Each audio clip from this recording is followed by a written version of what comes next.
Monitoring tools are essentially great for capturing content. They're great for tagging content and things like that. But when it becomes an intelligence tool is when a service can be customized to really reflect either how the public view your organization or how your organization is internally structured, and turn that data to provide lots of routes to enter that data. So having dashboards are useful, but having ways to segment, filter, and explore that data is what turns it into an insights tool. So I think monitoring was traditionally about getting the right content to the right people at the right time. Next comes measurement, the ability to say, how is that content performing? But then if you can understand the business objectives, the comms team's objectives, you can start using that data to guide decisions. And that's where it becomes an insight platform. Why is this message not coming through? Why is a competitor more dominant in this type of topic? Why is the fact that we are positioning ourselves so strongly on sustainability not cutting through in certain markets? What can we then learn from that? What can we learn from competitors? What can we do about that? So it's a shift in focus from capturing to describing to kind of finding opportunities and gaps that can be acted upon. So it's that kind of action focused data to know whether they're going to have a good day in comms or a bad day in comms based on the intelligence that you've provided at 6 a.m. that morning.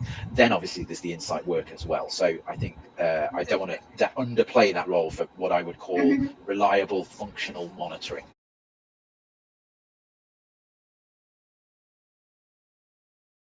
We had a weekly article that was published in PR Week, and that needed a little bit of insight. So I would be asked to kind of go through the newspapers back in the day and look for stories that might be where we could code the messages and tell a little bit of a good comms versus bad comms story to create a small article each week. And from there, I got a bit of an interest in media analysis, and I worked my way up. So I've back in the day when I used to code clips on my weekend for extra money, to becoming an account manager, project manager, account director, building and running teams.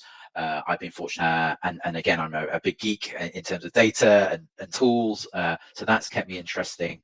And I think just the fact that the challenges often remain the same that organizations are coming to me with, their kind of insight requirements, the questions they have about demonstrating value, about a whole range of things are broadly consistent and but nuanced by category. Pharmaceutical companies will have different questions to automotive companies, but the way we're able to respond to those with more and more data, with more nuance, with more speed, with different tools and techniques, the fact that that's continually changing and growing is really what keeps me interested. So the kind of age of AI is broadly here, and that's bringing a new level of interest for me. I think there were still organizations when I started that were physically cutting out newspapers and sticking them to papers and putting them in trucks and sending them to government departments.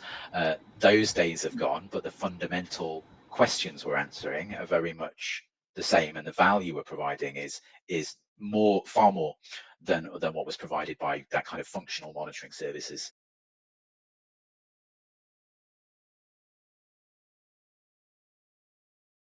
Organizations will often have a vision of what they want, but it's not necessarily what will serve the purpose that they need. So being able to just be critical and ask questions is really important. I think having just a critical lens, especially on data, if you're working, within our industry, don't just accept dashboards. Always kind of say, what am I not seeing here? What's missing? Are there, don't just search for things and analyze what you find. Kind of look at, am I missing something? Is there some context here that I don't know about? Is there another angle to this that I could explore?